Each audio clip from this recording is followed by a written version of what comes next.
What's up and welcome to the No One Is Watching podcast, where we explore high-performing teams and individuals, dig deep to find out what makes them tick. Whether it's in sports, business, the military, or everyday life, this show highlights the DNA shared by elite performers, the process through which they leverage that talent, and ultimately, it helps you apply those lessons to your own life, business, or team. Johnny, thanks for taking the time today, man. I'm excited to catch up with you a little bit. Hey, same here, brother. Same here. So you spent a long time in the military, but I kind of want to hear a little bit about that origin story, how you decided to join, the process, the mindset, kind of the whole origin story of you getting into the military. It was one of the things where, I don't know, growing up, every kid, I just saw a kid the other day in the store. He said he was going to be a professional football player. And I didn't say nothing to the kid, but I'm like, I think that's every kid's dream, professional sport. Sure. So I grew up in South Georgia, a little town called Bainbridge, and then a little further than that, 8 miles outside of town, a town called Cyrene. So that was originally where I was, born and raised, Cyrene, right up Green Beret Road. Graduated high school June 4th of 1995. And what ended up happening, my cousin, I call him my brother, Nathaniel Glenn, he actually joined the military before I did. Him, Chris Freeman, and a couple other guys from the school. So I was like, man, that's pretty cool. Then he came home one day and he had his own money, had his own car, he had a Nissan Sentra. I was like, heck yeah, we didn't have a lot of money. And my dad, I grew up on a farm, but my dad used to work me like crazy. So I was like, man, for once, I want to be able to call my own shots, have my own money. So my junior year, I looked into the whole split op program with the military. And it was like, hey, if you join the military, your junior year, you can get paid during the summer. You'll go to base training, come back, finish your senior year in high school, go back to AIT, graduate high school, then you're in the Army. Man, I can get paid? I'm like, heck yeah. So I went down to Florida State to actually take the SAT because I still had the dreams of playing football, basketball, baseball, something with a ball. Yeah. So I'm down in Florida State and I'm taking the SAT. In my senior year, I actually got invited. It was me and 5 or 6 other players went down to watch a Florida State game, the seniors. Is this for football? This for football. And I saw Bobby Bowden and I was like, man, I'll run through a wall for that guy. He was just the way he spoke, the way he carried himself. Yeah. He commanded respect. And I'm like, oh yeah. Sure. So what ended up happening, graduated base training, came back to high school, and then was thinking about going to college. And I went to go take the SAT. And just something in me was like, dude, college ain't for me. And I remember I got up and the lady was like, excuse me, sir. I was like, hey, man, I ain't going to college. This ain't my thing. And I walked out, right? Midway through the SAT, I walked out. And I had a basketball, actually. Where we took the test was at Florida State. They had it was like a community basketball court next, right where we was taking it. And it was summertime, the windows was up. So I heard a basketball, and just hearing that ball was like, nah, dude, this ain't for me. So I walked out, I left, and I walked around Capitol Circle for a little while, and I ended up going to the recruiting office. And when I walked in the recruiting office, it was history after that. And I actually was going to join the Marines because I liked their uniform. But when I walked in, the Marine Corps guy wasn't there. It was like a Saturday morning. The Marine Corps guy wasn't there, the Navy guy wasn't there, and then the Army guy peeked on. He's like, hey, can I help you? I was like, I don't know, man. I was like, I got some cousins in the Army. He's like, you thinking about joining? I was like, I ain't got nothing else to do. And he was like, you're in the right spot. And the guy put me in a little bitty room, man, like a little closet. I'll never forget. He put a VHS tape in. He hit play. And it first came on, it's like, be in the Army, yada, yada, yada. And then they had a helicopter coming in. Guys were pulling out the helicopter. Then guys were shooting guns. And I asked the guy, I was like, hey, can I do that? He goes, yeah, we'll pay you to do it. I said, what do I got to do? And the rest is history, dude. The rest is history. Man, who knows if the Navy or the Marine guy was in his office? I know if the Marine Corps guy would have been in there. I was like, hey, I'd have been a Marine, dude. That's crazy. That's really how it happened, man. It would have been a battle of whoever had the best VHS tape at the time, right? That's it. That's all it would have been. You know what I mean? Once I saw that one, though, the shooting the guns, the jumping out of planes, they were rappelling into the ocean. I was like, heck yeah, dude. He's like, not only can you do that, of course he gave me, not only can you do that, we're going to pay you. You're going to travel the world. I'm like, yes, say no more. So you did that while you're still in high school? Yeah, I did base training while I was in high school. I didn't realize that was an option. Yeah, it's called split out. Back then it was called split out. I think they might still have it. I need to check. Okay. Yep. And so you did that in between your junior and senior year? In between my junior and senior year. And then I graduated high school on the 4th. I left on the 5th. And my first duty station was Fort Lewis, Washington. No kidding. And got out to Fort Lewis. I ain't gonna lie, dude. I struggled, man. First couple of weeks, first month, actually, I was like, I'm ready to go to fuck home. That's a long way from home. Oh yeah, dude. I've never really left home other than like football camp, baseball camp. I went to like Camp Rock Eagle, which was still in Georgia. Yeah. So, I went to football camp down in Alabama at Okay. Enterprise. So even then, I was only an hour and a half from home, maybe. Mm-hmm. If I need to go home, I call my mom or dad. They come to get me. Yeah. But I was on the West Coast, man. I remember I was looking at plane tickets I couldn't afford. I was a private. Then I looked at bus tickets. It was like a 5-day bus ride. I was like, good Lord. That's a So, long bus ride. So yeah, like, what was that like for you? The first couple days, weeks? When were you starting to question, like, is this for me? When did you get over that oh, hump? the first week or so when I got there, the thing was like, you do base training at AIT where you learn your job, then you go to your first duty station. It's like having a regular job, Yeah. at that point. And I was in an infantry unit, but at the time it was like we weren't doing nothing. We weren't going to the field, we weren't doing anything. So I was just sitting around. And back then, if you just sat around, you cut grass, you mop the floor, you buff. I tell everybody, I got a degree. I got a master's degree in buffing floors and cleaning bathrooms. Janitorial services. I can write a whole resume. Yeah.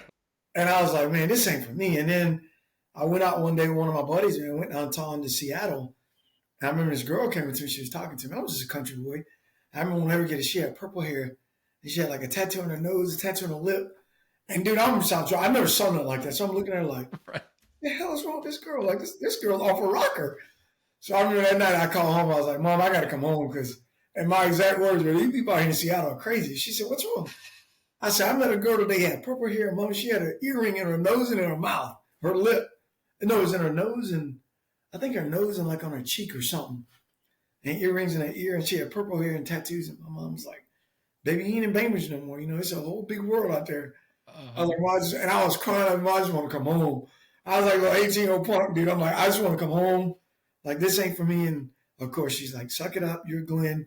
You'll be fine. Just meet people and just realize, there's a whole new world out there. And I was like, yes, ma'am. Yes, ma'am.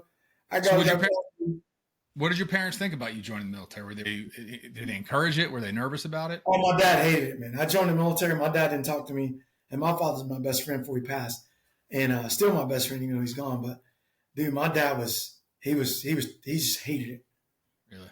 Because he was like, hey, you're college material. You're a smart kid. Why are you going to join the military?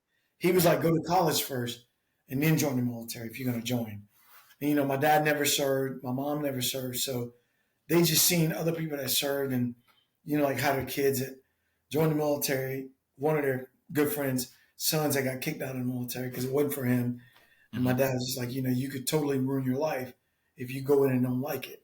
So he was thinking like a father, like, hey, this could be a good thing, it could be a bad thing, but I'd rather you do college first. But my mom was always supportive no matter what I did. She was like, yeah, you'll be fine. I'm proud of you. And I remember for the first year, man, I was in the military. My dad didn't even talk to me. Wow. But he did come to my base training graduation. He didn't have much to say to me. He was just like, he was there. I'm here to support you. Then my mom was there. She was crying and hugging on me and stuff. But my dad just kept his distance, like, hey, whatever, Yeah. And then once I got in, he's like, all right. And I told him, this is what I'm doing. He had no clue. So yeah. Well, it's probably hard to relate, right? You grew up in a farm, so was he a farmer? He was. Your dad, yeah. So well, I mean, that's such a different, small town Georgia, South Georgia, versus the military. We're going all over the world and everything that's going to come with that. It's like a totally different universe, right? I'm sure he had it was a different mindset for him. Yeah, for sure. And he was thinking like, now you're going to leave home, you're going to go here, you're going to go there. What if there's a war? So he was just, and then they were thinking like a dad, right? Oh yeah, he's thinking like a father, Yeah. But then once I got in, man, he was like, hey, he was my biggest fan, big supporter, and like always telling me, hey, don't give up. You're Glenn. You can make it happen. Just do what you got to do. Keep moving. Yeah. And that's about it. How much did growing up on a farm kind of shape, that early career, that early time for you in the military? I mean, that's a physical job, right? Growing up on a farm, and having to help out around there. That's a 7-day a week kind of deal, right? Yeah. And I tell everybody, man, I was like, everybody's always like, Special Forces, Ranger School, they were so hard. I'm like, look, dude, hard to me was waking up 5 o'clock in the morning, June, July heat when you're baling hay. And we're throwing 80, 120 pound little square bales of hay. And dude, I'm 10, 11, 12 years old. I remember having to lift them with my thigh and roll them up on the flatbed trailer, hoping that the wheel didn't hit you. And my dad, my cousin, I call him my brother, none of them gave me no slack, dude. It's like, and all my cousins were bigger and stronger at the time. They're like, hey, suck it up, you make it happen. So, you working sun up, sun down. I remember my mom would bring us food to the field. And, bro, I'd see her coming. I'd be like, thank God. Because I knew we were going to get a little break. We were going to eat, get a little break, and it was right back to work. And I'm like, dude, so the military for me, I'm not saying it wasn't hard, but it wasn't hard, if that makes sense. Like, it wasn't the physical aspect. I've always been physically fit. So the physical aspect of the military was kind of easy for me. Only thing I really couldn't do was run at the time because I never ran 2 miles. It was always 40-yard sprint or 100-yard sprint, and that was it. Yep. So the distance I had to work on, but other than that, the physical part, I remember going to base training, dude. I think I loved base training. I was doing 100 sit-ups. I was doing 90-something push-ups. No, I was doing, 90-something push-ups, 100-something sit-ups. And the run was the only thing that really kind of slowed me down. But other than that, the military itself was never hard for me. But because I grew up on that farm, and I got a little farm in North Carolina, and it's physical work. So you come across these dudes, and I would see it in baseball a little bit, but just that country strong, man, it's different. Yeah. It's like they may not even look strong, and then you just see what they can do, and you're like, whoa, where'd that come from? It's just different. That's just like my brother. As a matter of fact, one of the runners on my team, Miss Mary, got some shirts that said "built different," and I tell people, country people are just. Dude, my little brother, and Jeffrey's a pretty big boy, but I never seen nobody as strong as Jeffrey's. Like, dude, he's just so strong. Like, Jeffrey could pick up a truck if he wanted to. And it's like, where does that come from? But if you set him on a bench, I mean, the first time he was growing up, they put him on a bench, and 135 pounds almost killed him. Because he didn't understand. He was like, wham, and hit his chest. The technique and all that, The technique, but once he learned the technique in a week, he went from like 135 to 200 to 250, 275 to 315. Like, good Lord, but then he learned the technique. All right, these are the muscles I'm using. Yeah. But yeah, when you're growing up on a farm, dude, you're always, I tell people all the time, people are like, man, CrossFit. I said, CrossFit didn't just get invented. Hey, dude, I've been doing CrossFit for my whole life. I remember flipping tires when I was a kid. My dad would be like, hey, we'll change the tractor tire. And what we would do, because if it's flat, you would jack it up, take it off, then you would roll it where you had to take it out of the field, and you would just flip it. Yeah. I was like, dude, I've been flipping tires for 50 years. CrossFit didn't just get started. With a goal in mind. I'm not just flipping it to flip it. I'm not flipping it. Right. I'm going to get in that truck, so I'm going to go get this tire fix. And then we would carry fuel cans, 5-gallon buckets with feed in them. I'm like, dude, so when I went to Special Forces selection, a lot of the events were almost like country events. So it's like, man, I got this, so it's pretty good. Yeah, it's interesting, man. I've seen these things online, kind of the same deal where you get these bodybuilders and then you get like these construction workers, right? And they do like this grip strength thing or whatever, some test, right? Yeah. And these guys are huge. I mean, they're massive bodybuilders, right? And then these construction guys, they're big. Don't get me wrong. They're these big burly dudes, but the strength is just different. They just destroy them. It's like, it's not even close because they do it every single day with a different intent, right? It's not for, not for looks or to build the muscle. It's because it's part of my job, right? But it does build a muscle. That's like I tell people. Oh, yeah. 2 of the best athletes I've ever seen in my life. Their name was Ron and Donald, and they were sharecroppers, and they would come up from Florida, and they would stay, like my dad would rent out a house or something to them. We rent out like a trailer or something to them, and they would stay on our property, but they would work down the road on a place called Collar Hope Farms, and they would pick corn. They would pick corn and vegetables and stuff on this big farm. And dude, these kids were the ripped kids I ever seen in my life. I had to be 12, 13 years old, and they were literally 17, 18 years old. And dude, when I say bodybuilders had nothing on them, bro, there was no fat on these kids nowhere. And when I say we're fast, we would race them. My dad would race them in like his F-100 pickup truck. And 100 yards, he couldn't beat them. And they were probably 6 foot, 6'1". Mm-hmm. They were every bit of 220, 230. Not an ounce of fat. Wow. Not an ounce of fat, dude. But they pick corn and they lift bags all day long. That's all they did. Yeah. I believe it. Yeah, but seeing guys like that was just unreal, man. Well, so you had that foundation getting in the military, right? And then you make it through basic training, right? Obviously, some people don't. Right. But once you get into, you have that minimum fitness standard that you got to sort of maintain. Tell me about the transition from the Army into Special Forces and how that transpired for you. Oh, no, that was totally different. And that's funny how that worked out was I was actually in my unit, and I've always been a confident person. Like I tell people all the time, I've never been cocky because I'm humble, because that's how my parents raised me. But I've always been confident. Like, all right, your skills against mine, I'm going to win. That's the way I think. No matter how big you are, I'm not going to bet against myself. That's my dad always told me, you never bet against yourself. So what ended up happening was in base training, I was a big smiler, dude. And, guys would talk trash. I'm like, whatever, dude. I was an athlete. So this just comes easy to me. And I remember one time when I first got to my first duty station in Fort Lewis, I was looking at a poster on the wall and it had a Green Beret. And it says, do you have what it takes? The Green Beret and a phone number. And I'm just a private dude. I'm 18 years old, maybe 19. And I'm just staring at that picture like this, just staring at it. Do you have what it takes? And my commander steps out. His name was Jeffrey Butler. And I've been trying to find him. Great commander, dude. I'm a phenomenal guy. And he looks at me and he goes, Private Glenn, you think you have what it takes? And without a beat, dude, I went like trying to look at the poster. I look over at him. I go, sir, I don't even know what the hell it is, but I know I got it. And he looks at me. He goes, I bet you do. And he wasn't a short guy, but he was a little shorter than I am. And I'm like 5'10", 5'9", 5'10". He's probably about 5'8", 5'9". And he goes, I bet you do. And he goes back in his office. And then he steps back out, and I'm still staring at his poster. He says, why don't you go talk to those guys? Call them. I said, roger that, sir. So I got the number, and I called him up. And when I called him up, the recruiter told me to come see him. So I went to go see a recruiter. And when I came into SF, you had to be the rank of E4, or you had to be the rank of E4, and I think 2 or 3 years in the Army, one of the two. And so when I went over to talk to him, I was still an E3, a private. So he told me, he's like, hey, when you make E4, come back and talk to me. So I went back and I told my commander, dude, and I was like, hey, sir, the guy told me I had to be an E4 to come to SF or to go to selection. He said, I'll tell you what, Private Glenn, before I leave here, you will be an E4. I go, roger that, sir. And, dude, it wasn't a month, man. He got, like, orders to go to the Pentagon, I think it was. And so he got orders to the Pentagon, so his tour at the time actually got cut short, if I'm not mistaken.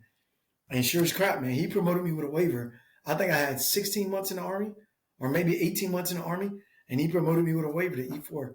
One of my buddies knocked on my door one day. He's like, hey, wake up, put a uniform on. I was like, all right, cool. And I love the Army. So, dude, in my closet, I had 8 or 9 uniforms, 4 or 5 shine boots. Like, my stuff would always look good, you know what I mean?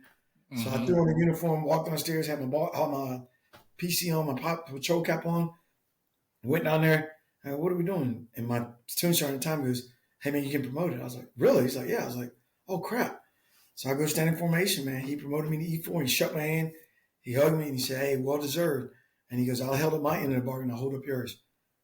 And, dude, that's kind of how I'm getting chills thinking about it. That's great. Kind of that's kind of how my whole inner being in the SF came about, because now I can go back and actually do the paperwork, go to selection, and then, and that's how it all got started, man. So I didn't realize. So when you go through selection, where are you on the spectrum age wise? I mean, you got to be one of the younger guys there, right? Dude, I was the youngest guy there. Okay. So check this out. When I went to selection, this is in 1996, July, I think, of 1996. So I only been out of high school a year. I'm 19 years old, I think, 18, 19, might have just turned 19, or getting ready to turn 20 maybe. And I remember I got down to selection, dude. At this point, I knew nothing about the Army. I'll be honest. I had no clue what a Green Beret was. No clue. All I know was I showed up. Guys were yelling like we were in base training. Not a whole lot of yelling. And I remember we stayed up late at night sewing these white cargo straps on our pocket and on our breast. You had to sew them in. And it was just something to keep you awake at night because they wanted you not to sleep. And once you sewed that in, they gave you a roster number. I think mine was 129. So roster number 129. So next day they bust us out to Camp McCall, and dude, we're in selection. And the first week of selection, it's all individual week, or the first 2 weeks, I think it is, 10 days or 12 days or whatever. You're walking every day with a 60-pound ruck on, and you're walking 20, 30 miles a day. You just walking. So roughly how many people are in that selection class? I started with my selection class, 400 people. 400. Oh, wow. We graduated with 72. Out of those 72, 10 of us was non-selects.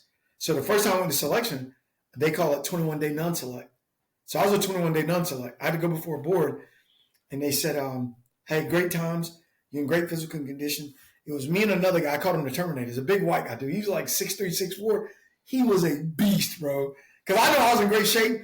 We'd be working, man, and I would hear footsteps. I look behind me. I go, there he goes, man. And he had long legs, so I couldn't keep up with him. Right. And I was like, God, I don't even know this guy, but I hate him. He was like roster number 206 or something like that. I did not like that guy because I hated losing. Right. He'd always beat me by like 10 yards, 10 yards. But then on the runs, I would get him. Okay. So turned out he ended up being an officer. I never did get his name. He was an officer, and I was just low E4. While I was a 21-day non-select, when I went for the board, what they told me was, you're young and you need to go back and get more experience. So I was like, okay, cool. So for me, I was fine, dude. I was like, man, I just went through, that was some pretty good training. Because that's all I've been looking for since I've been in the Army. Like, I want to do some training. Was this at like the end? You made it all the way through and they told you this?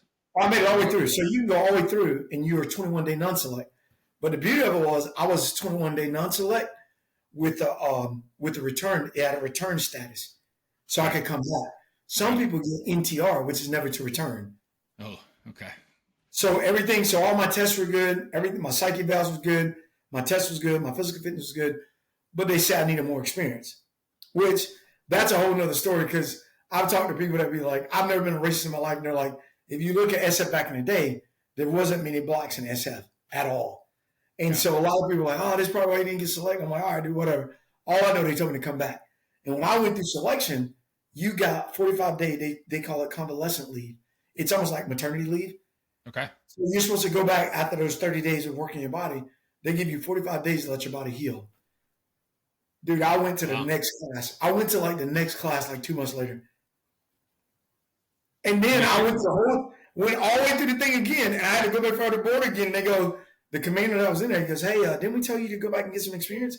And I look around and I go, I did, sir. I went back and I got like 62 days worth. I wasn't trying to be funny, dude. I was dead serious. And I'm just staring at the guy. You know, my dad always taught me look a man in the eyes. So I'm staring. I'm like, I did, sir. I got about 62 days worth. And I'm staring at this guy right in the eyes, dude.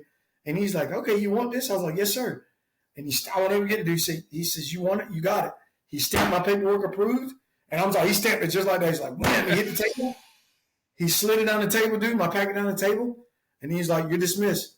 And I saluted. I was like, roger that. Thank you, sir. And I walked out. And the guy's like, what happened? I was like, he approved my packet. And one of the guys like, man, that's awesome. Do you know what you're going to do? I was like, I don't have a clue. Then I still, to that day, and now I got selected to go to selection.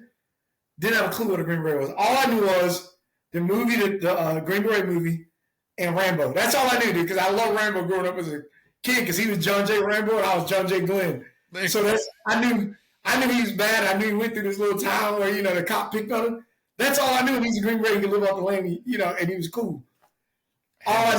Sometimes what you don't know is just as powerful, right? Like, it was, dude. And I still didn't figure out what a Green Beret was until, like, honestly, dude, like, I was halfway through the Q course, you know, going to the Q course where you learn your job and you learn your language and then you go to the group.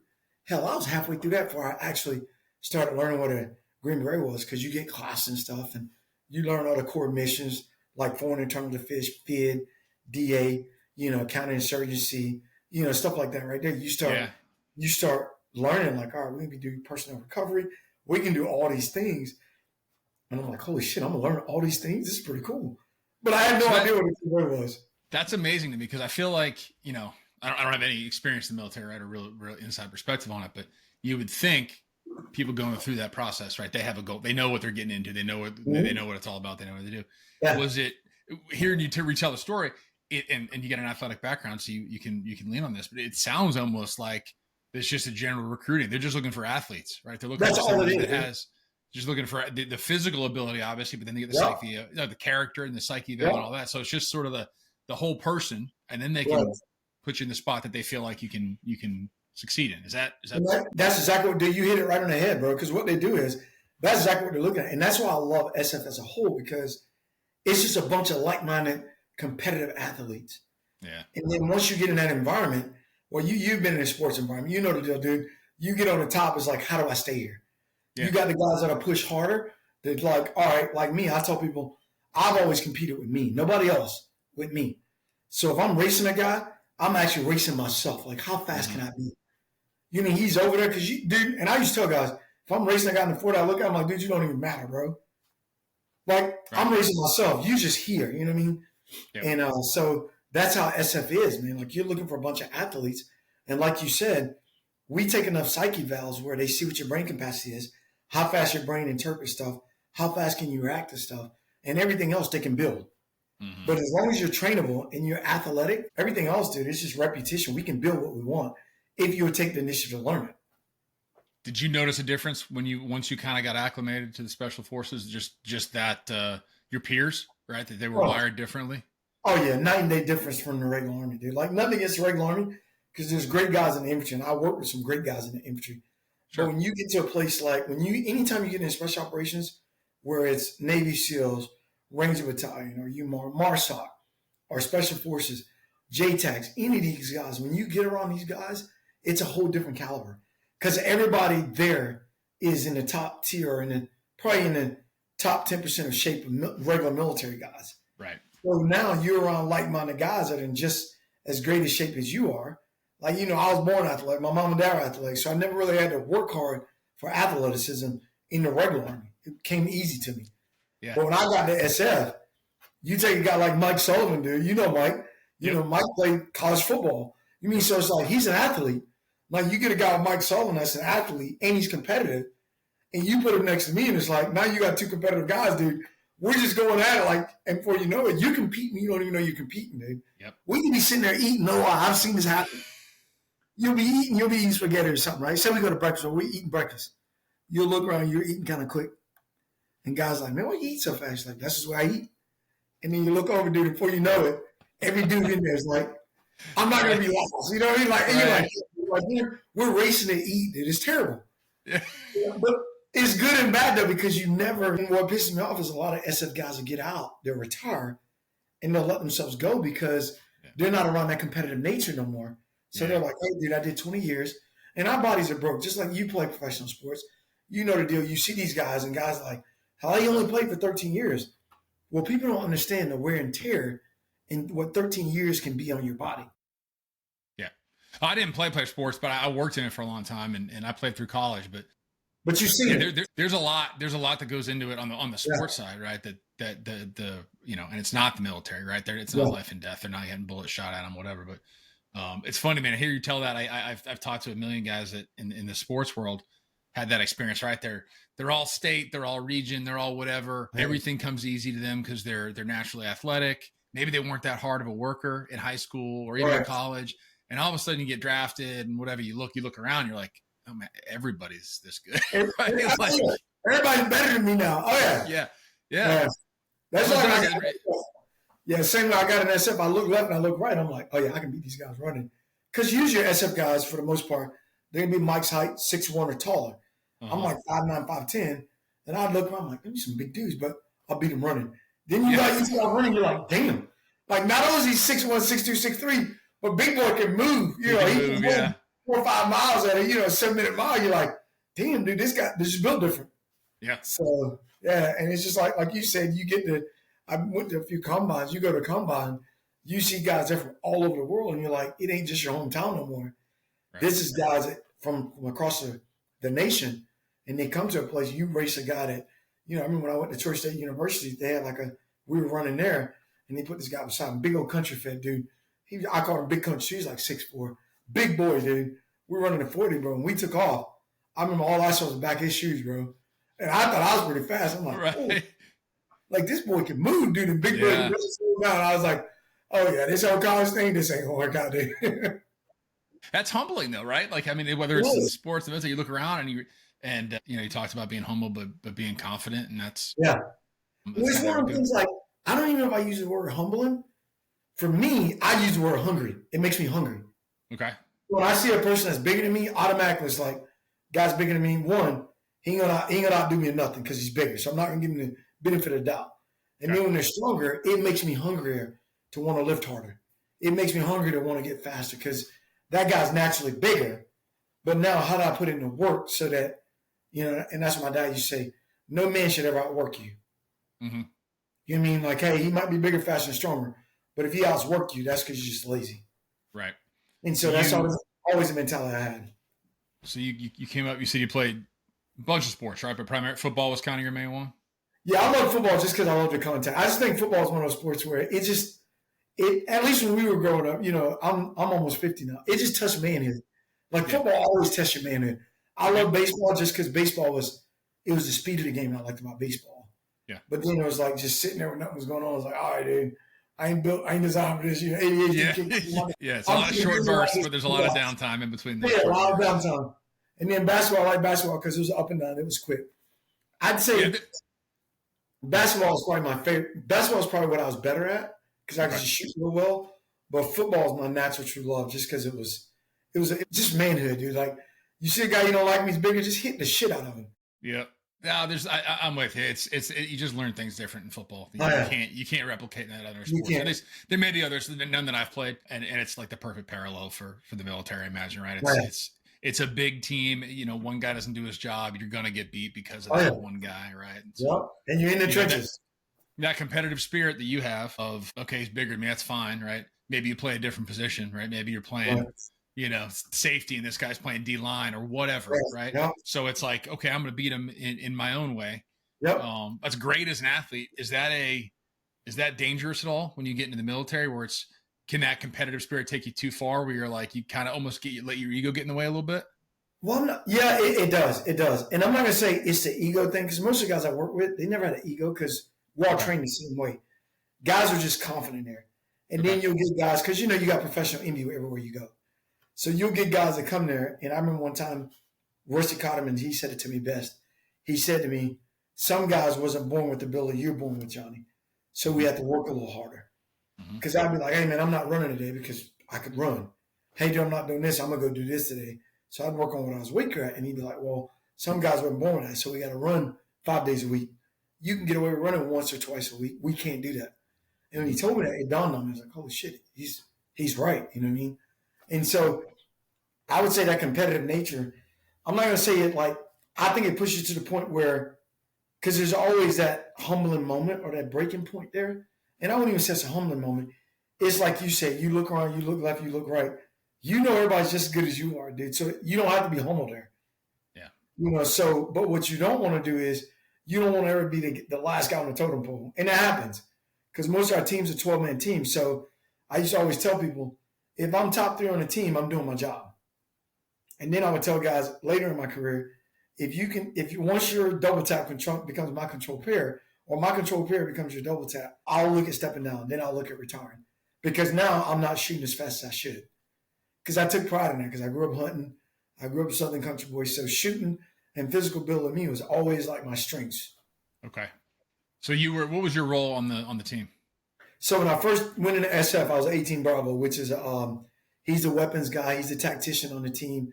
So he deals with all weapons, both foreign and domestic, and he does all the tactics. So if we're going to do a raid, or we're going to do an ambush, or we're doing any type of movement, I'm briefing that. I'm telling the guys like, hey. So I'm curious how that works, because you say you were always a good shot. You grew up hunting and all that. Is that something that do you pursue that? Do they pick it for you? How do you wind up? No, so when you go through selection, or once you get selected, they send you a package you fill out, and you pick the group you want to go to.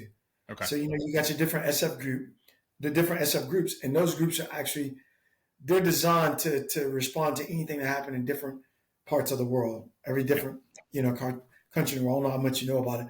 Like you got 7 group, they're designed for Central and South America. So all 7 group Special Forces guys speak Spanish. And then you got 1st group, 10th group, and then you got 3rd group, which is my group. So I learned Arabic.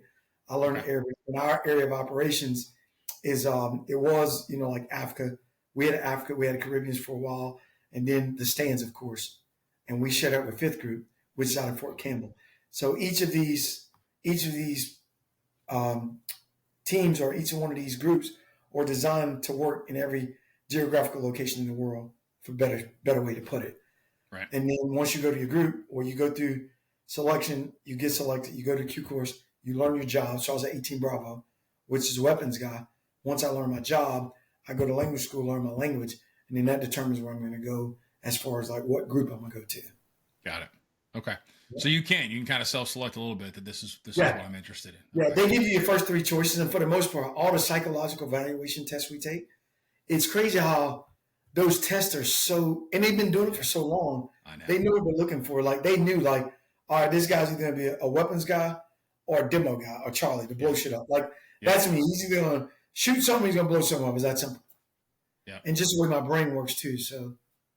Yeah, those things. I studied psychology in undergrad, so it was like I've always been inclined that way, right? But yes, the ones that are the good ones, right? Like the ones that they're using for the special forces for personality profiles and et cetera, like those are pretty dialed in.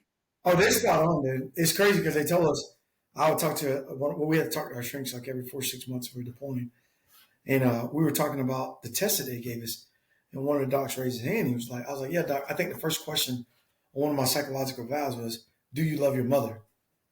And I looked around the room. I'm like, the hell? I read again. I'm like, do you love your mother? Yes or no? I'm like, yes. Next question, do you love your father? I'm like, yes. And he's like, and then he just asks you like these array of crazy questions. Uh-huh. And then, 20 questions down the road, it asks you the same question. Do you love your mother? Do you love your father? I'm like, what the hell? And dude, you take this test. This test is probably 3-4 hours long. But what's crazy is I want to say it's like 1,200-1,300 questions. But and then it'll stop you. You get breaks and stuff. Yeah. But then you're getting asked the same question throughout this whole test. And you're scratching your head like, dude, this is – and you're taking this test after probably 2 or 3 days of lack of sleep. Yep. So sleep deprivation. You haven't really eaten. And now you're taking a psychological evaluation. It's like – but they're trying to see how can you key in? How can your brain focus when you're tired? Because that's the environment you're probably going to be put in. Right. And they want to know, like, how does this guy focus when he hasn't eaten in 2 days and he hasn't slept in a day and a half, 2 days? So – yeah, so that's a whole different animal compared to, being an athlete, right? You're obviously you're physically gifted. You had natural gifts as an athlete. That only takes you so far, right? That does. That's a fact. So then it's the training and it's the mental fortitude to be able to kind of persevere through these things, and obviously the training of sort of the techniques that you learn. But did you have did you have a moment of, you're a confident dude, but did you have a moment of self-doubt or like any sort of crucible moments where you're like, man, this is just different from anything I've experienced? I would say like selection and Q course, not really, just because I was in great shape. I was still young. Mm-hmm. So my body recovered faster from day to day. In all those schools, even like when I went to range school, those schools are designed sleep deprivation, starvation, and then we're just going to move you where you burn more calories. Mm-hmm. So I've reached points like in my career, not like the physical aspect, because I've always been physically fit. Yeah. But I would say, I think every operator at some point, you reach that mental aspect, like, not really if can you do it or self-doubt, but it's more like, is it worth it? You know what I mean? Like I've been deployed where you lose a guy or a guy gets killed or a guy gets hurt or you get shot or, like I got blown up a few times where you're sitting in the hospital. And I'm not going to say it's self-doubt. It's more like have what you've done is worthy of what you're fighting for, especially like when you see the things that are going on in our country now. Mm-hmm. It's like, damn, dude, like I gave 23 years of my life to the military, 21 years of that to special forces. And I've been shot once. I've been blown up 5 times. And I got injuries I have for the rest of my life. I'm like, is it worth it?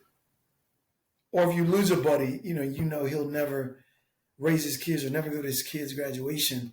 And here it is, we're fighting over, whether or not we should kneel during the national anthem. I'm like, dude, is it worth it? It's like what are we fighting for? We got the best nation in the world, best country in the world. Like, what are we doing? The things that we fight for, the things we argue with. So I like to call them come to Jesus moments. I've had a couple of those, dude, where you're deployed and I might miss Christmas or I miss Thanksgiving or I miss my son or my daughter's birthday, or you miss a special play they're in, or my son's got a special baseball game going on, or my daughters are doing something dance, and I'm halfway across the world trying to keep it safe. And you're like, man, is it worth this? And you get those moments, man, and that's when you question it, for a little while. And then the next day something happened. You're like, oh, I love this crap. It's like, yeah. Well, no, man, it's probably, I actually had a conversation with Sully and he brought this up. I thought it was really insightful. It's those downtimes from a leadership perspective and mm-hmm. really from a mental perspective of when you have time to think, right? Yeah. If you're laid up in a hospital bed, man, you got wounded and you got nothing but time to think, right? And so you think about, you got, it gives you perspective. It gives you, you think about what matters to you. Mm-hmm. And, man, I mean, the stuff with the military and the ultimate sort of sacrifice that people make and I can't imagine being in those shoes and then seeing some of the petty stuff that goes on and asking that question, is it worth it? Because not just the physical toll that you've taken and the things that you've given your country, but the personal sacrifices mm-hmm. you've been away from your family and all this other stuff that, I don't care who you are, you push that envelope far enough, it can break anybody, right? Oh, it does. And it breaks us all at some point, some certain point. As a matter of fact, I was talking to Julian Dory the other day on his podcast. I was telling him, we was talking about, Afghanistan and Iraq. Mike shouldn't have went to Iraq. Mike shouldn't have went to Afghanistan. All the pros and cons after the fact, because we all like the sideline quarterback after it's all over.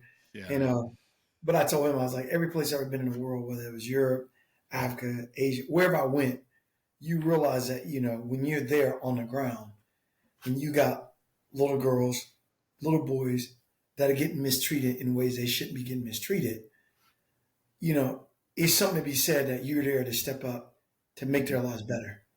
Yeah. And I tell people all the time, I got 2 daughters and I got a son. I would want somebody, if my kids are getting mistreated, step in and help them out. You know what I mean? So a lot of times it's like, is it worth it? It's like, even if it was just that area we were in, we were able to bring positive results to, some kid, some adult for that amount of time we were there.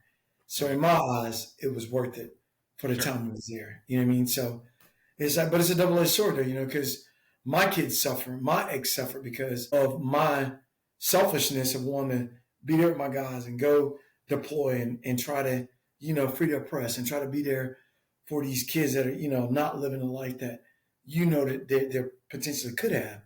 Yeah. Place in the Middle East, they're trying to keep little girls dumb. They don't let them go to school.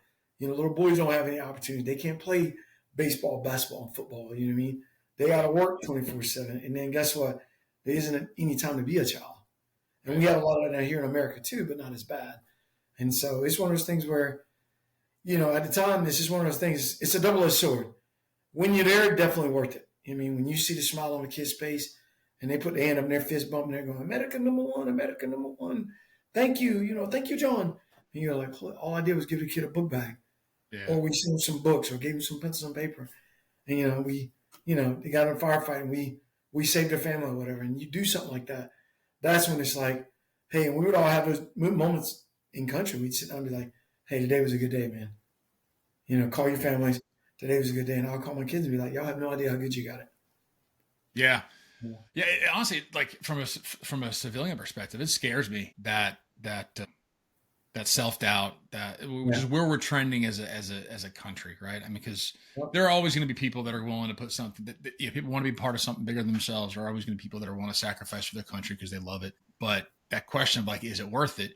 If you keep stacking these hurdles, or you're weighing the scale of should I go, should I not go, and you keep throwing some weight on the wrong end of that scale, whether it's how we're treating our veterans or sort of the resources we're giving them when they are deployed or whatever it is, right? Like the physical toll that it takes in your body, and the fact that as a country, generally speaking, we're not as fit as we were 20 years ago to be able to even qualify if we wanted to, right? So there's a lot of hurdles and challenges ahead of us as a country to get to maintain what we are and where we are. That's a little scary to me. It is, because I just think, this isn't the greatest generation anymore, right? So the general population did not go through the things that our grandparents and our great grandparents went through as a society, right? So it's like we don't have that same scar tissue built up that they did, right? And that understanding of community and country and all these things. So it's like, it's concerning, right? But it is. I'm glad there's dudes out there like you, man. Yeah, and I tell you what, bro, it's like I tell people all the time. I'm glad there's dudes out there like you because you're spreading the word, getting it out there about veterans. And I'll say this about veterans too, because I'm a veteran. Veterans aren't looking for handouts, dude, for the most part. I mean, you got some that are, but you always got bad apples in every bunch. But at the end of the day, most people that join the military for whatever reason, you got some people that join for patriotism, some people join for college money. Me personally, I joined because the guy showed me a video. I thought it was cool. And I told people that, like, dude, I thought it was cool. Like, yeah, I'm going to go jump out of planes. I'm going to go, I'm going to go get to do all these things. Go play Rambo. I'm going to go, that's exactly what I said. I'm going to get to do all that and you're going to pay me. Dude, it don't get no better than this. Yeah. But, for whatever reason, people want to join. That's why I always tell veterans I talk to, I was like, you did more than the average populace just by signing on that dotted line. I'll defend this country. Oh, no doubt. And by far, we got the greatest country in the world, by far. Mm-hmm. But like you just said, it's, the different youth now as opposed to 50, 60, 100 years ago just cut from a different cloth. Just like you look at a regular Army guy or a regular Marine guy or a regular Navy guy, and then you put a SEAL up next to him, you put a Marshal guy up next to him, you put a Green Beret next up to him. Dude, it's a night and day difference, brother. Mm-hmm. It's a night and day difference. And so, for veterans, it's just like, for me, dude, even when people tell me thank you for your service, bro, a lot of times, and I'm pretty sure Sully probably told you this, I don't even tell people I'm in the military. I just don't. It's like, it's one of the things where I'm proud that I served my country. I'm proud of things I did for my country. But where our country's at right now, it's almost like one of the things like, I'll never say I'm embarrassed by it, but it's like I'm not embarrassed by it, but it's almost like you're embarrassed by it. It's almost like being a cop. You know, like when I grew up, my generation, you wanted to be in the military, you want to be a firefighter, you want to be a cop. It was that simple, dude. Yep. And I remember seeing cops do, you're like, holy Christ, man. You look at those uniforms, dude, you're like, those guys are awesome. And then you see the fire department guys, you're like, man, look at those guys, man, they're all ripped up, they work out. And then you see a military guy, like when I saw my cousin come home, you're like, man, I'm gonna be like that. Or if you go to a funeral and it's some cops there and they're wearing a uniform, or firefighters there, or military guys there. Dude, when I was growing up, that carried so much clout, man. It carried so much street cred. Yeah. And nowadays, dude, people look at veterans, even now, dude, like when I see a Vietnam vet or World War II vet, which are far few and beyond nowadays, I see them, dude, especially at a restaurant, I'm buying that guy's lunch. I'm buying his dinner because I know what he went through is 3 times harder than what we went through. And it's like, for me, it's like people almost forget what veterans have done for this country. So the same freedoms for you to wake up every day and go to sleep, if you didn't have veterans, if you didn't have first responders out there doing what they do to keep our CONUS or our CONUS side, stateside country safe and cities safe, then where would we be? Mm-hmm. You know, it's like, so when I see these guys, man, even cops, when I see cops, I got a few buddies that's cops, I used to train them. I see them like, hey, man, you got a hard job, bro, and I totally respect you, man. Because I think it's one of the hardest jobs between cops, teachers, first responders, do the medical field. It's like, why aren't they getting paid more? Well, and you look at a lot of it too. It's I mean, Vietnam veterans especially, right? But you look at how the police are treated. I mean, it feels like we're coming out of it a little bit. Now, a couple of years ago, it was really It was bad. Yeah. You know, and so they are literally. I mean, it's probably the most dangerous job stateside you can have because you know, I mean, any traffic stop, you don't know what you're walking up to in that. Yeah. Mm-hmm. And then there's all these. Yeah, exactly. And there's all these things that are stacked in front of that police officer where if he does this, he's going to get brought up on a probationary hearing or just whatever. And it's like, man, I'm just trying to protect myself and come make sure I go home to my family at night. And the sad part about it is like, I tell people this all the time, like when we talk about experience with sports and combat, because I relate them the same. And this is what I told a lady one time when I was working with her son. He was like 14 years old. And she asked me, hey, Johnny, you know, he wants to go to a D1 school.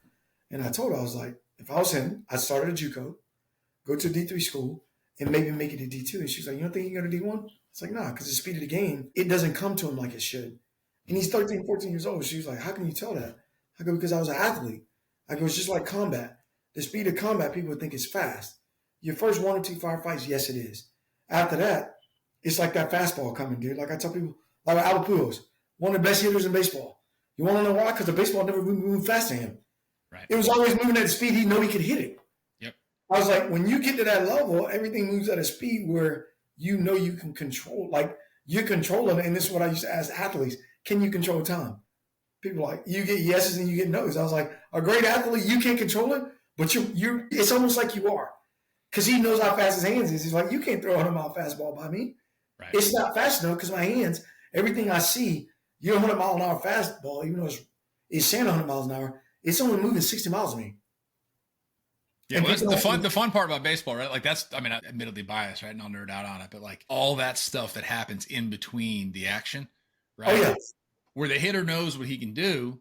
Mm-hmm. He knows what he's capable of. He knows what the pitcher can do because he studied that, right? And so it's that cat and mouse game of like, I may give up a pitch here or there, or I may take a step back in the batter's box because I'm just trying to get him to throw that one pitch that I know I'm going to tattoo it, right? Like that stuff.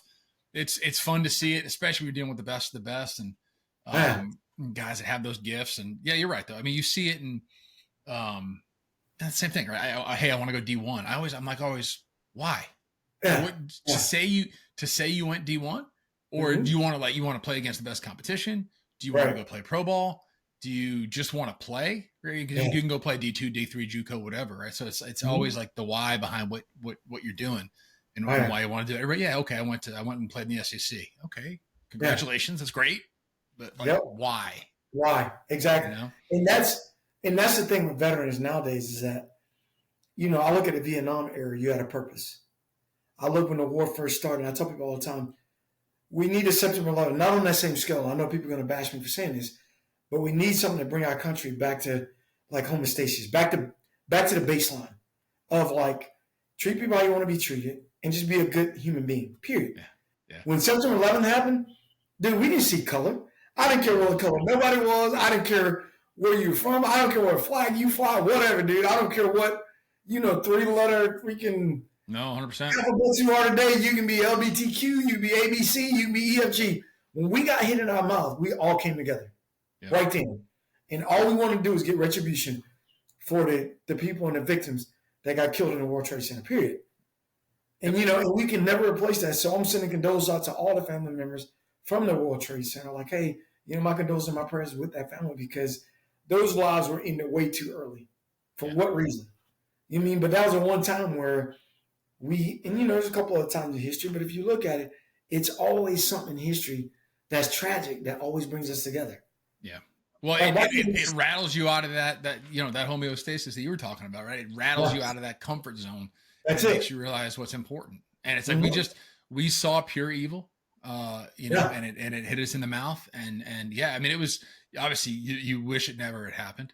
Right. But those days after, seeing some of those things, I tied it back to baseball and how, that first baseball game back in New York City and, the postseason and all just like the healing, right? The healing that happened because of it. Because you're right. It was like nothing else mattered. It was just we're all Americans. And, it showed other countries too that, and I tell people this all the time. My dad used to say this, you might get knocked down, but get up. Mm-hmm. And they knocked us down. They did. They knocked us they knocked us down, knocked us back, whatever you want to call it. They did. They hit us right square in the mouth, right on the chin. It was over. But we didn't stay down. Right. Not only we got back up, we're going to build something bigger. And we're going to come to your backyard. Now we're going to bring the fight to your backyard.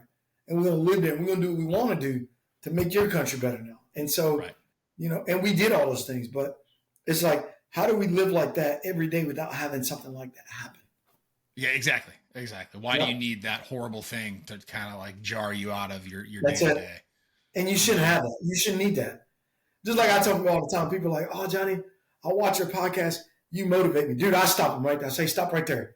I don't ever want to motivate you. If I motivate you, don't watch nothing else alone. I said, but if I inspire you, you'll keep driving on. I give motivations like a diet. You start a diet plan. You're like, oh, I'm motivated to be on this diet. You lose 10 pounds, you're great, you're golden. After 30 days, you still like 190, and you don't get under 190. You're like, man, screw that diet, man. I ain't lost no more weight. That's crap.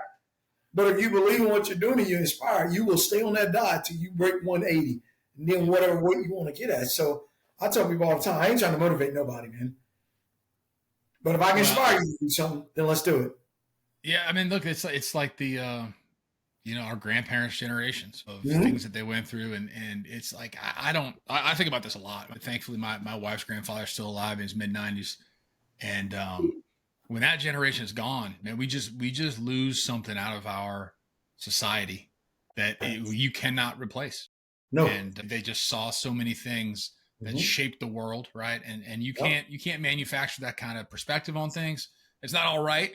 They've got their own flaws, like every generation, right? And viewpoints that aren't perfect, right?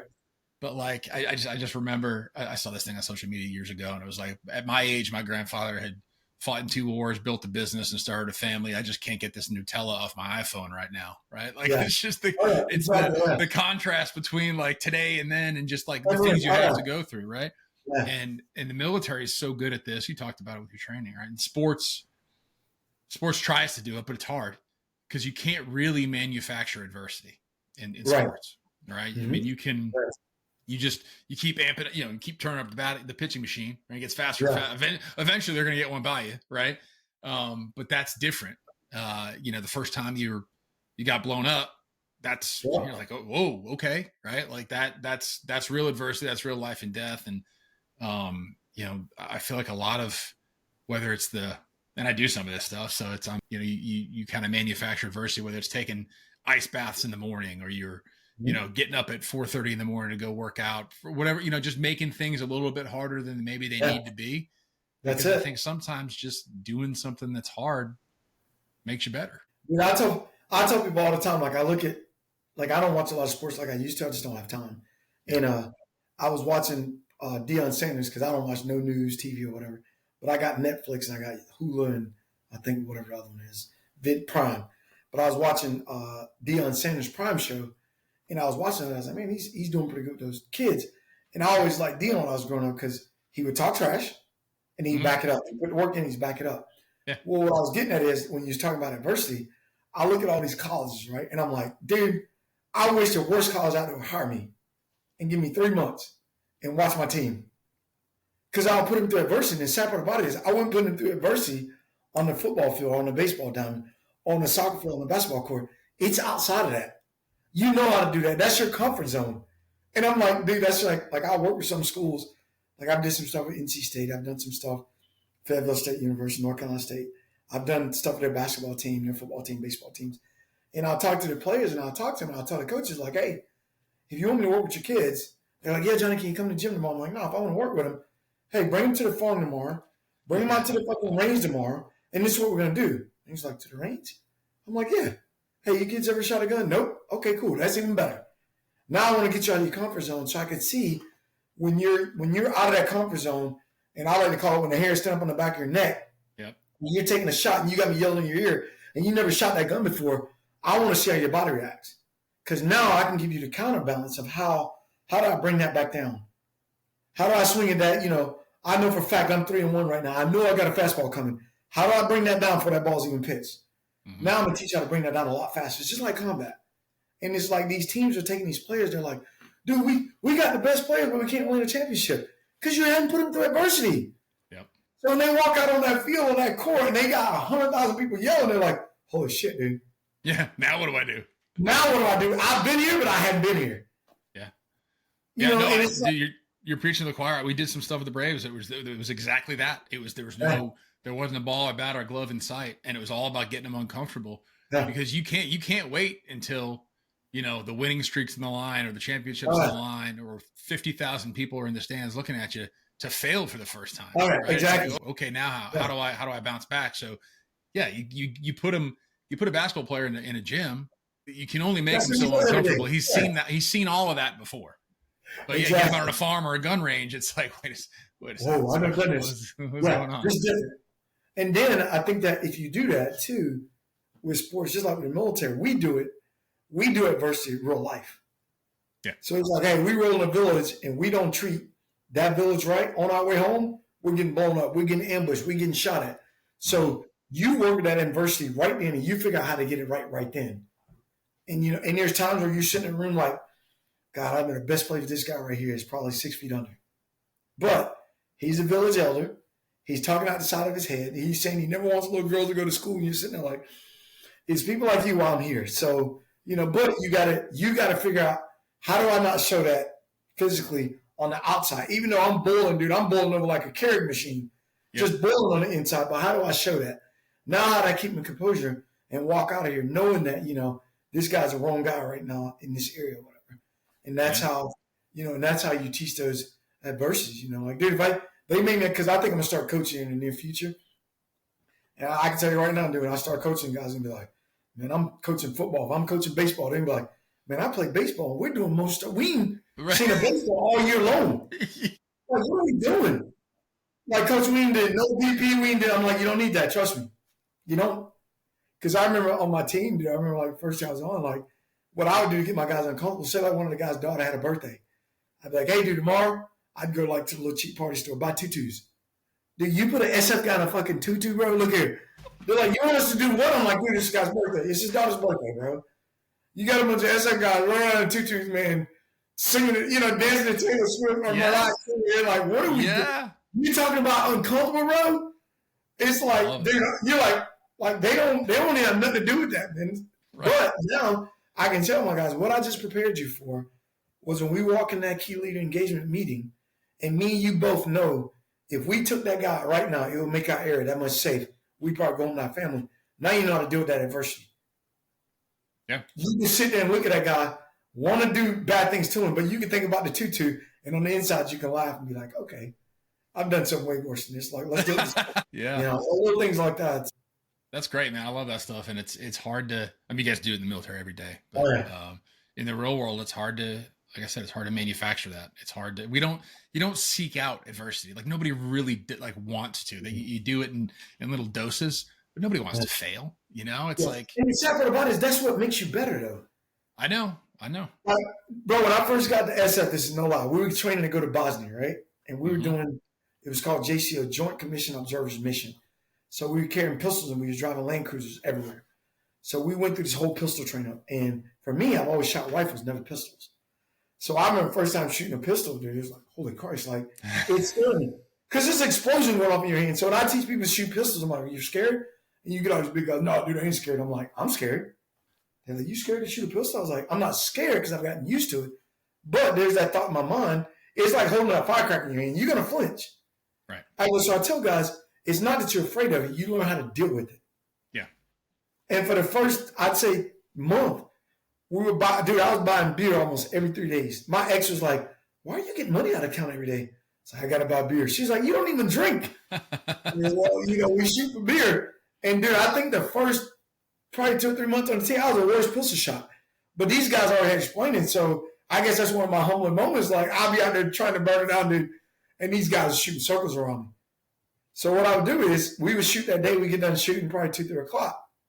On my way home, my buddy had a range. I would go stop, shoot at his house. On the weekends, I would shoot at his house.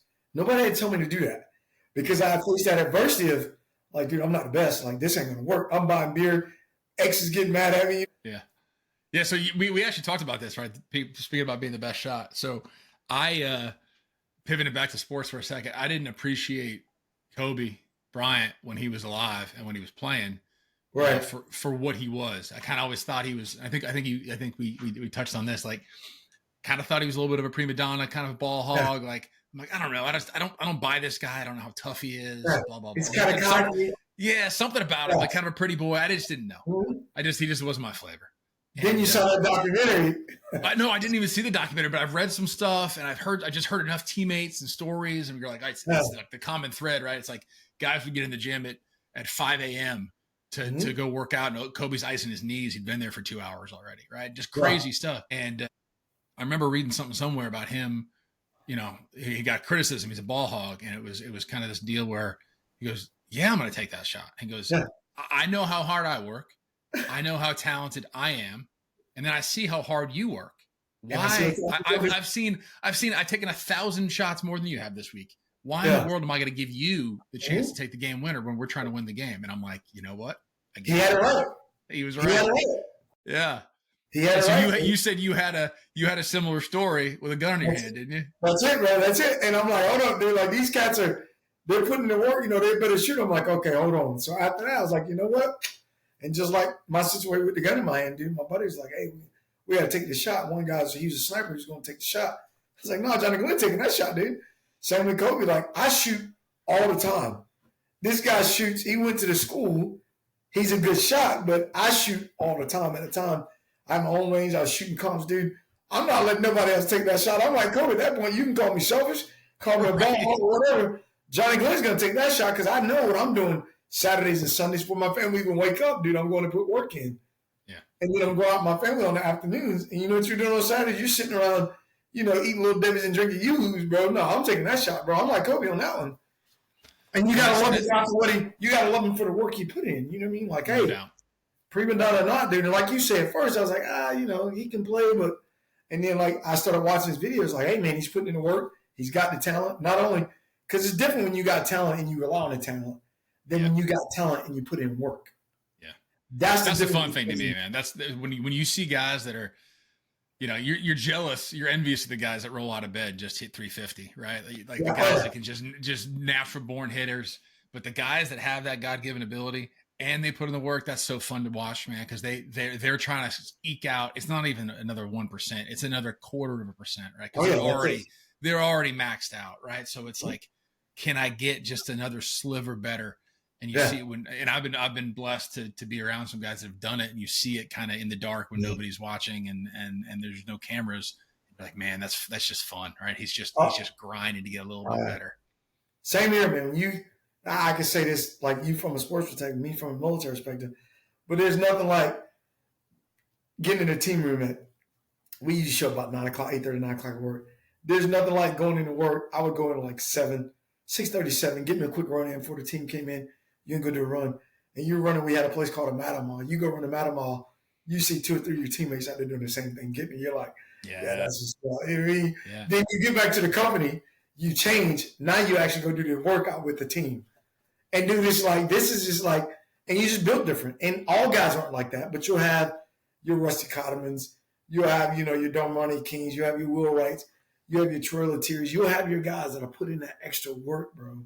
And it's like, when you see that too, you see that at 6 a.m. You know when it hits the fan later in the day, you know which guy you're going to first. To help bail you out. Look here, bro. Me and Rusty used to always joke and comment about, they're shooting me, because he would always say, tell me like, Johnny, they're shooting me because I'm white. They think you're my bodyguard. I'm like, dude, shut the hell up. We would have these conversations in combat on the fire, dude, just cracking each other up. But Rusty was just like me, dude. We were always putting in that extra work, man. Phil Nordstrom, my whole team. My last team before I retired was like that, dude.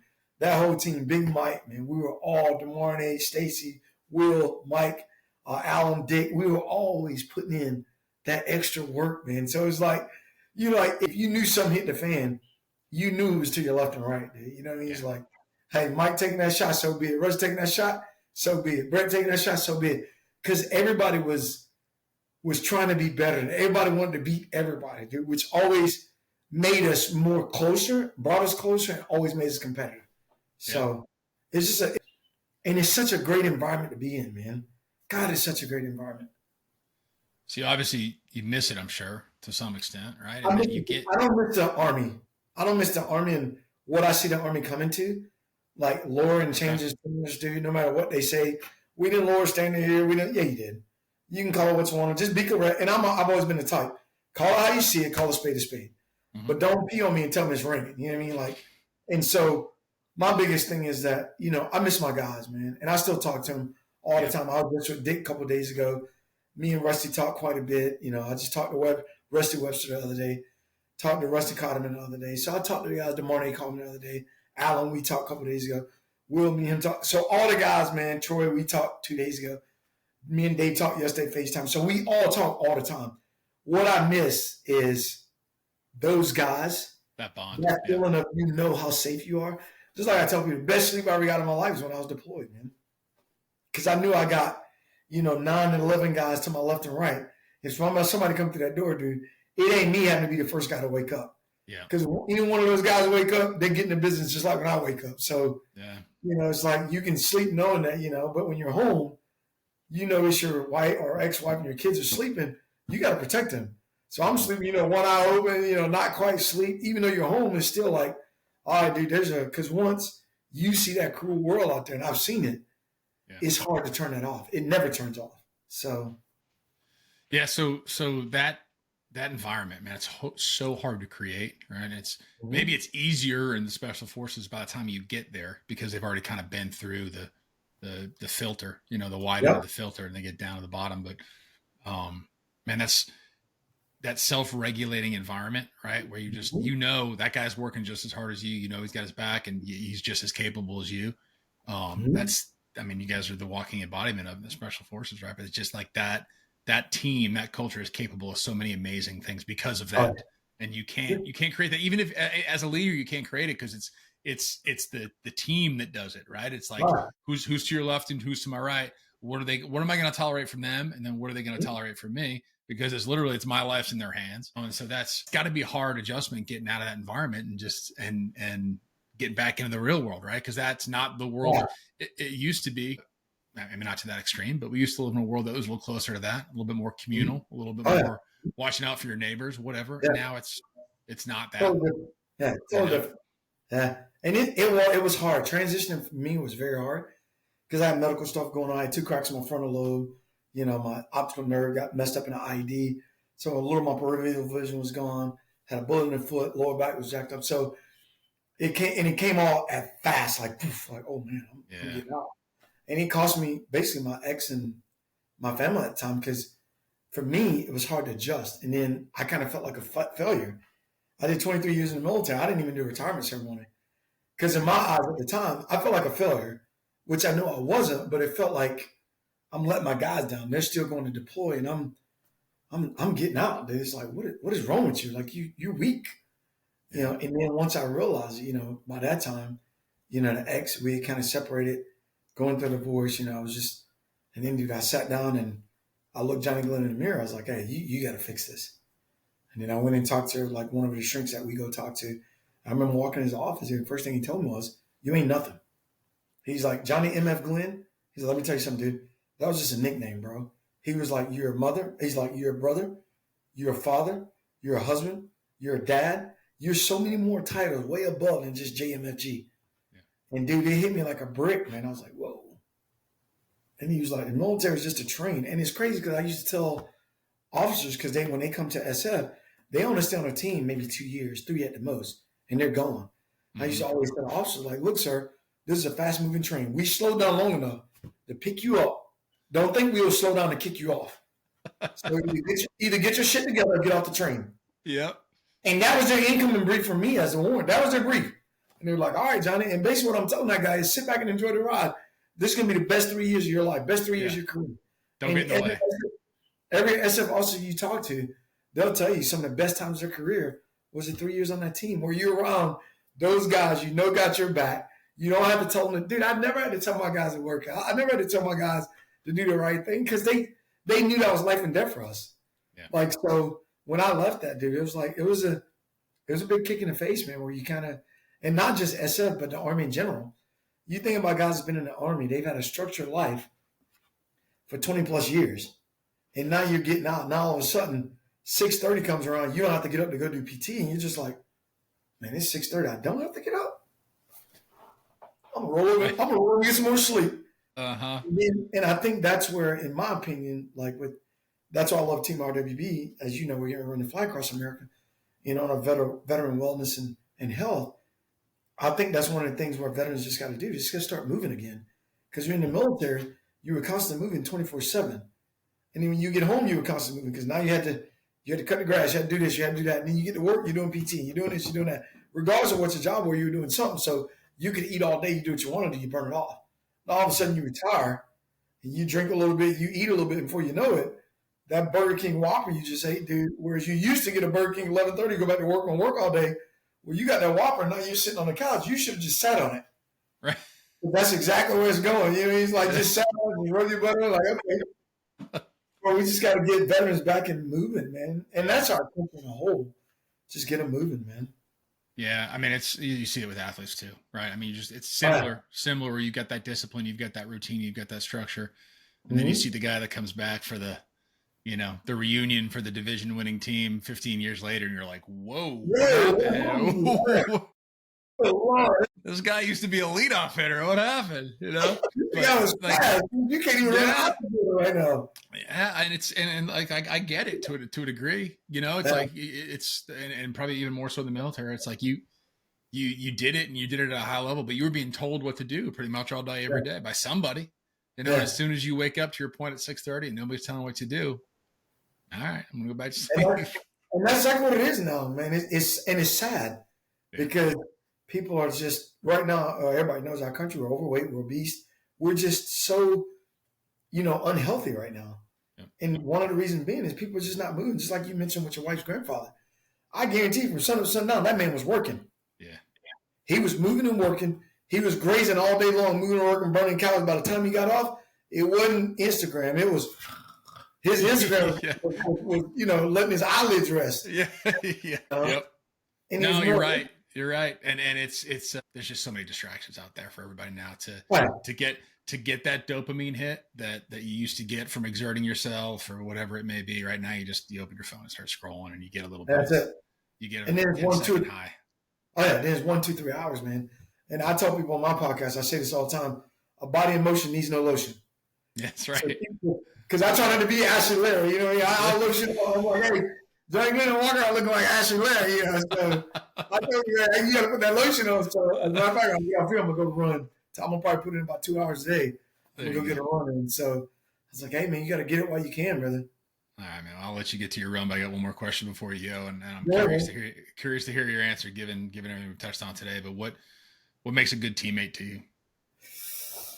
There's a whole lot of things on that with a good teammate. I think my personal opinion, and I would say from my standpoint, what I do as a team leader, what I always did that makes a good teammate, I always observe my guys. So for me, a good teammate, it ain't about, it's about being there, but it's all about observations. Then you learn what makes your teammates tick. What makes your teammates drive, push that a little bit harder. Me, I've always been a family guy, always been family oriented. So guess what? And then guys on my team were family oriented. If I know for a fact that Billy's an oriented guy, a family oriented guy, and today is his wife and his 10th anniversary, first thing I'm going to ask you to do is, why the hell are you at work? It's your anniversary. Man. Go and fish your wife dinner. And guys will be like, man, you know anniversary? Dude, I know your anniversary. I know your kid's graduation date. I know you lost your virginity. Dude, I know everything about you, bro. So guess what? When you're not firing on all 8 cylinders, 9 times out of 10, I can tell you why. Because I know you, and you know me just as well. So I can look at a guy, I can look at Russ Cotton and know when he's not firing on all 8 cylinders. Hey, bro, did you take an allergy pill this morning? No, I didn't. You know I take allergy pills? Yeah, bro. How the heck you know that? Because you was talking about it one day and I heard you. And you learn that through observing. And then just being, and another thing I say about being a good teammate is just be present. Because the things that matter to you, I can care less about. Things that matter to me, you might care less about. Well, you can't do what you were just talking about unless you're present, right? Unless you're paying attention. You're paying attention, being observant. And, and just like, well, as you know, I'm going to just send a shout out to Team Legacy RWB. I don't know if Mike tell you, we're going to run the flag across America. And it's 12 veterans, and we're trying to do it in 16, 17 days. But this is going to tie into what you just asked me about being a good teammate. Because I think I got some great teammates. But our first trip was about, 2 months, December. First time we ever met each other. So Mike Sullivan and JJ and Mike Irwin, they went through all these veteran resumes to pick 12 people to run across America. Thousands and thousands of resumes. Me and 11 other veterans, we're going to run the fly across America, right? We all know nothing about these guys. Nothing. Other than we're in the military. We're veterans. That's it. Yeah. You got Marine Corps guys. I think we got Air Force guys and then Army guys. So a bunch of veterans you put together. Only common denominator we had was military service. Mm-hmm. And so the first time going up there, of course, I'm always talking trash. Just what I do. So I'm talking trash to everybody, but I'm also observing. I'm watching people. And I'll never forget, one of the first things came out of one of the teammates' mouth was, hey, how are we going to monitor? Which I thought was awesome. Bill Savage, I'm going to send a shout out to Bill because it was smart what Bill said. And Bill said, how are we going to monitor what guys are doing for training? How are we going to hold people accountable? I looked up at him. I was sitting in the background. I looked up at him. I was like, who is that guy? Okay, this guy, he's on it. You know what I mean? And I was like, and what he was getting at was he mentioned Strava, which is an app, right? Yeah, running app. I'm an anti-technology, bro. I can care less about technology, care less about apps. And he said, well, there's this Strava app out there we can see how people training. So I raised my hand in the back and I said, hey, let me tell y'all real quick. I don't train like the average ultra runner or the average athlete. Like, hey, dude, I go out to my farm from sun up to sundown. Like, I got feed on my truck right now. I got to unload. I'm going to run 20, 50-pound bags of feed across the field, put it in the barn, back and forth on my truck. That's my workout for the day. And I'm working every muscle in my body. And I'm like, that's nowhere on Strava. So if I run and joke, I'll do work on my farm. If you go to my my Instagram, you'll see where I put on there like, hey, this ain't on Strava. Where did I put this on Strava? But you're filming it, so it counts. But it counts. And Mike sent me an email one day. I go, hey, man, I was at the farm today doing this, this, and this. He goes, it ain't on Strava. It don't count. It was never done. I was like, really, dude? So now I'll film something, put it on there, and be like, hey, I'm on Strava. I put it on Strava. But, the point I'm getting at was when I went there the first time we met everybody, the first thing I did was I just observed everybody. Like when everybody's walking, I watch how a person walk. I watch how a person talk. I watch what hand they pick up their glass with. And a lot of that's training too. Mm-hmm. But what I'm doing is I'm depicting if this guy's right-handed dominant, if you're left-handed dominant. Now I look at his gait and how he walks. Because when I went there, my back was hurting. And everybody's so focused on, what we're doing to run, nobody really noticed my back was injured. Mike knew it, Sully knew it. But nobody really noticed, like, damn, man, what's wrong with this guy's back? You know what I mean? And I kept asking that day, and you'll see when the documentary comes out, I kept saying that day, I was like, why are we running again? Why are we here? Why are we running? Because my back was hurting, and everybody kept looking at me like, why don't this guy want to run? But I'm like, and one of the teammates I'll never get, he asked me, he goes, dude, you don't want to run? I was like, hell no, I don't want to run. My back's hurting. I go, dude, we need to become a team in 3 months, bro. We should be going to watch movies. We should be going to bars tonight, getting in bar fights, seeing who's got your back. Like, we all know he can run, dude. Why are we running here? You know what I mean? Like, we should be, you build a team doing things that you don't normally do, not doing things you're comfortable with. You know what I mean? So I was like, all right. So that was my whole thing there. I was like, why are we running again? And Mike just looked, and Sullivan just shook his head. He's like, oh my God. Johnny Glenn, he's like, what am I going to do with this guy? That's beautiful. But in the day, it's like, I'm thinking, hey, let's build a team. And you build a team through adversity. You build a team through getting to know each other outside of your element that you're comfortable with. Yeah. Just like I said. And then my thing was, and I even said, I go, hey, the 12 people in this room, if you don't show up to California in shape to run, first off, I'm probably going to drown you or waterboard you. And second off, you're the wrong person to pick for the job to begin with. Nobody's got to tell you, hey, man, you're going to run the American flag across America, representing Old Glory, representing the red, white, and blue, and you're a veteran, dude. Nobody's got to tell you to train. Right. Like, nobody should have to tell you that. You know what I mean? It's like, come on, dude. It's like, hey. Well, I got a feeling you're gonna have some fit teammates ready to roll with you. Oh yeah, dude. I tell you what, man. The teammates I got right now, I couldn't ask for any better teammates, man. We got Captain America on the team, so he's gonna be running with the shield. He don't know it yet. He don't know what the shield. And dude, and Bill, like I was talking about, we got Bill Savage, man. He's his last name is Savage, dude. He's a savage. So he's a savage. We got Bill. Yeah, he's a savage, dude. He's gonna do it. And then we got all the other runners. Then you got me, dude. I'm just gonna talk shit the whole way. You're gonna be the mascot, just chirping the whole time. Hey, who's gonna carry the boat? I told him, I was like, hey, look, the running part don't bother me. And I said this too.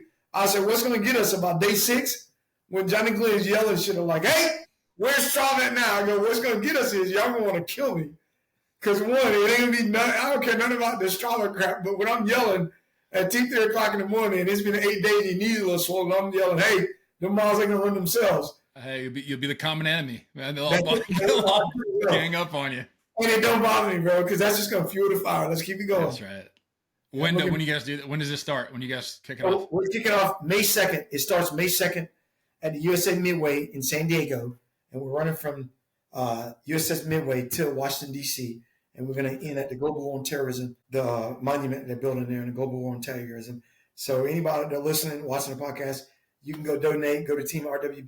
You can pull up all the runners' profile. And what I like about it is they got it now where you can donate to each runner specific.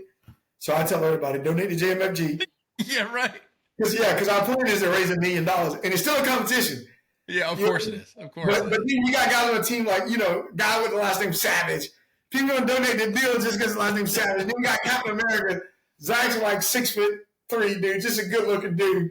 And then you got, you got Josh. You got Jason Wood. The whole team is just good-looking. And then we got 2 females on the team. We got Mary.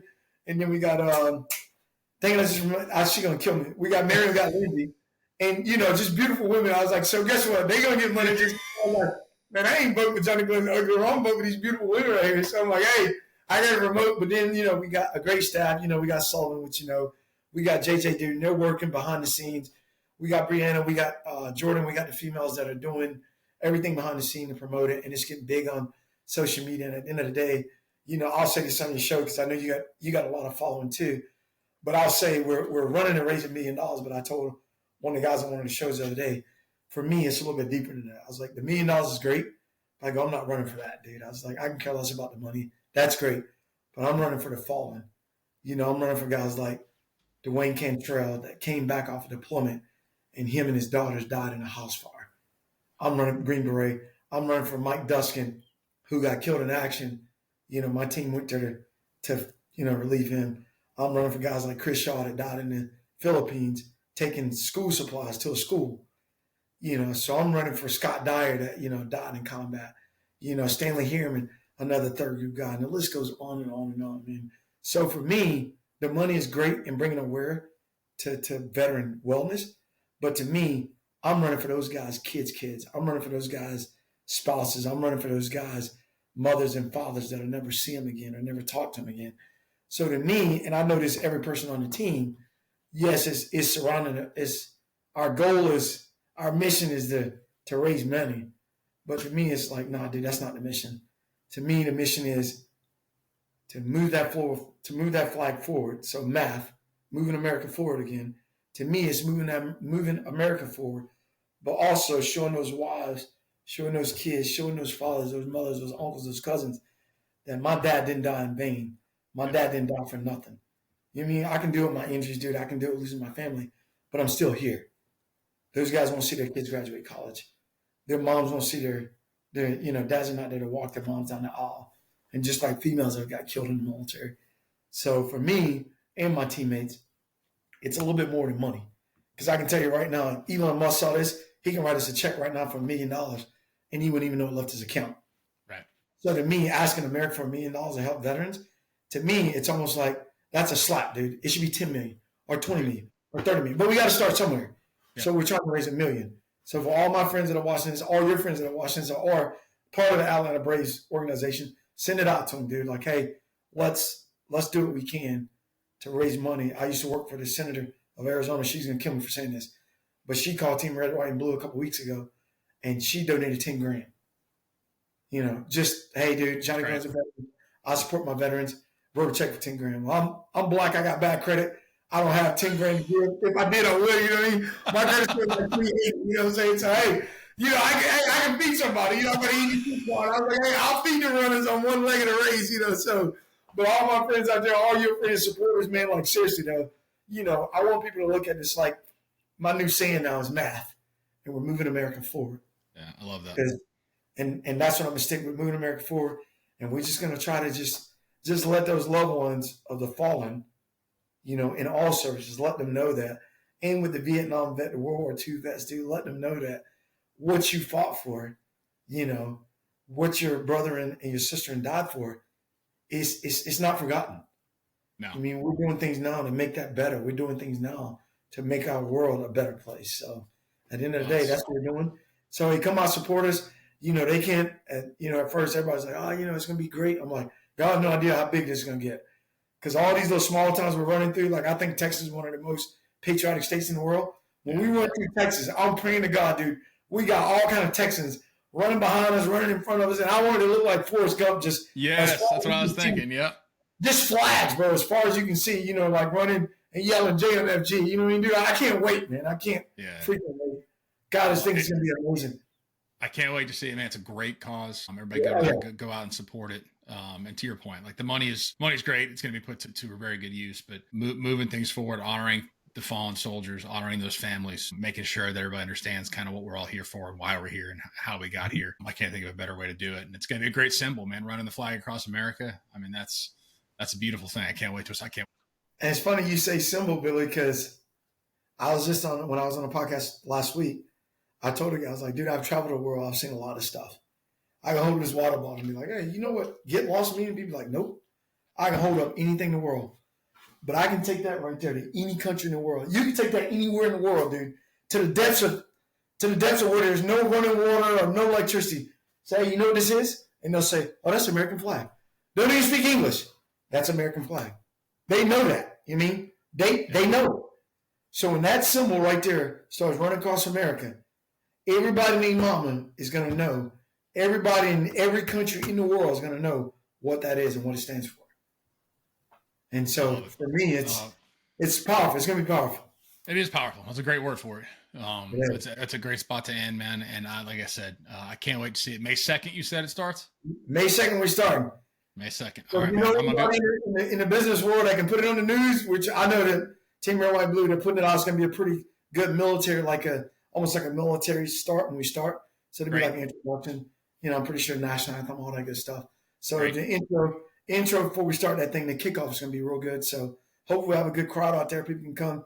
Saturday USN Midway, and I think we're only getting so many seats. But I'm like, screw that, dude. What we're doing, I hope it's so crowded. People are like, hey man, we got to put people on the building. I just hope it's just ridiculous. Well, I'm with you, man. I want to see that grassroots movement where people are standing on the side of the road cheering you guys on. Yes, I can't wait. It'd be incredible to see. Well, Johnny, man, thank you for the time. This has been incredible. I appreciate you sharing. Appreciate your service. Appreciate what you did. Appreciate what you still do. Yes, sir. And I'll be watching, man. Good luck when we get to this race. Too easy, brother. Stay in touch. All right, buddy. Thanks for listening to this episode of the No One Is Watching podcast. If you haven't already, be sure to hit subscribe to be notified of future episodes. If you'd like to support the show, please take a second, leave a rating and review, or share it with your friends. If you're interested in similar content, you can check out my website at nooneiswatching.com, where you can subscribe to the newsletter, read my blog, or follow me on your social media platform of choice. Look, your time is valuable, so thank you for lending me some.